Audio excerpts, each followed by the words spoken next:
গাছের কাছে আসার জন্য বায়না ধরছে, তাই তো ঘুম নষ্ট করে রকিকে এখানে নিয়ে এলাম। ও আচ্ছা, আসলে রকির মা এই গাছটা অনেক ভালোবাসতো, তাই রকি মনে করে এই ডালিম গাছে ওর মা আছে, তাই তো রকি বারবার ছুটে এখানে আসে। তবে রকি এখানেই থাক, চলো টোনা আমরা ঘরে যাই। এরপর টোনা ও মুন্নি ঘরে চলে যায়।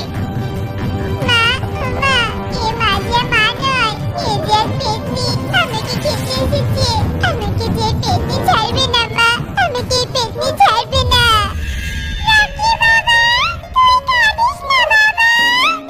মা, তুমি এসেছো মা?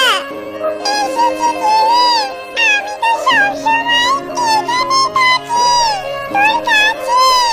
তুই কোনো চিন্তা করিস না রে বাবা, আমি তোকে সবসময় রক্ষা করবো। তুই এবার মরে যা বাবা।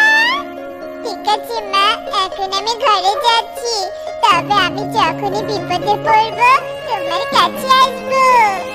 এই বলে রকি ঘরে চলে যায়। যখন গভীর হয় তখন মুন্নি পেতনি রূপ ধারণ করে।